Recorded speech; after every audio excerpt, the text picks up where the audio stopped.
Joining me to discuss is Democratic Congressman Mike Quigley of Illinois, member of the Intelligence Committee and co-chair for the Congressional Ukraine Caucus. Congressman, thank you so much for joining us. So how concerned are you about what it looks like a strategy on the part of the Russians to specifically target Ukraine's power and infrastructure system? Look, winter is coming and it's very predictable. When Putin fails defeat in one area, he doubles down someplace else. In this case, it's a rain of terror from the skies because he knows that individuals will suffer. We need to react accordingly. And what is that reaction? How can we help them? They want air defense. Are we providing them with what they need at the pace they need? We are providing it at this point as fast as possible. We have given them anti-drone systems. 2 NASAM systems are on their way.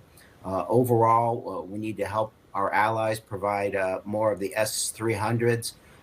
We need to provide CRAMs. Big picture, we need to provide sort of a universal, comprehensive, what we think of with Israel and an Iron Dome.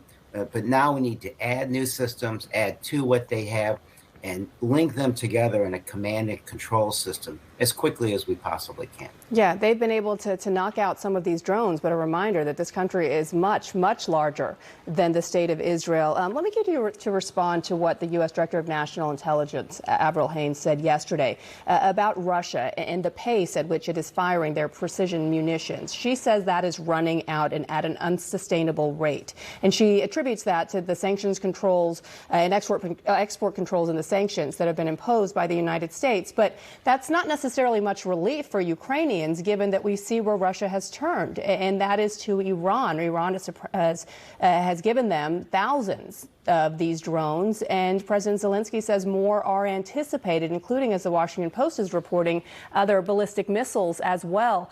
What can the U.S. do? Ukraine, as you know, is asking for the West to impose more sanctions upon Iran. Will that work? We've been doing that for so many years now.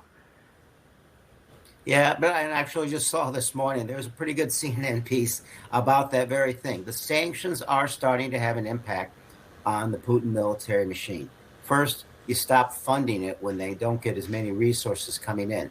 Second, a lot of the technology that's been cut out is starting to impact their ability to do and produce complex weapon systems, the kinds that are attacking Ukraine. But there is more that we can do. There can be absolutely no technology of any kind allowed into Russia because most technology is dual use. It will be used in one manner or another to kill Ukrainians. And as it relates to Iran, when we get back after the elections, that has to be high on our list of things to accomplish. I know we want to do another Iran nuclear deal, but at this point in time, the greatest need is to stop what they're doing, which is killing Ukrainians through the Russians' use of the military.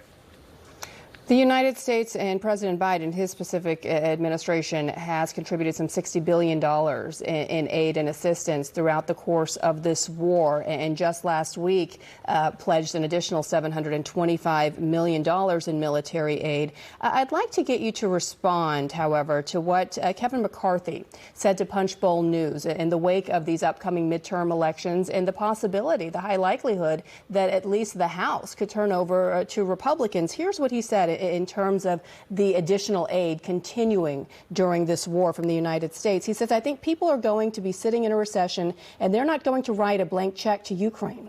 They just won't do it. It's not a free blank check. And then there's the things the Biden administration is not doing domestically, not doing the border, and people begin to weigh that. Ukraine is important, but at the same time, it can't be the only thing they do, and it can't be a blank check. What does that suggest to you? Should Americans be prepared to see the amount of money that we're providing them start to go down, start to decline, if Republicans win? First of all, Leader McCarthy's comments suggest that a blank check is that there's no authorization, no oversight of what's going on. You know, we routinely travel, as I did about 5 weeks ago, to Ukraine to make sure this is working.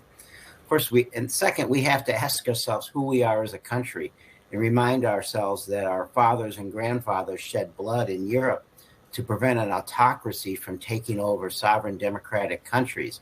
I was in Bucha and saw evidence of the war crimes that are taking place. And we can do more than one thing at a time.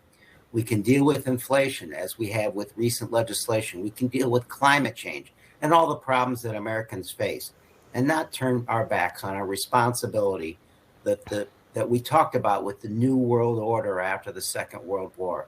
You know, the UN Charter and like NATO were formed in the first place. Those would be fought for and fought for now. Congressman Mike Quigley, we'll have to leave it there. Thank you so much for your time. We appreciate it. Thank you.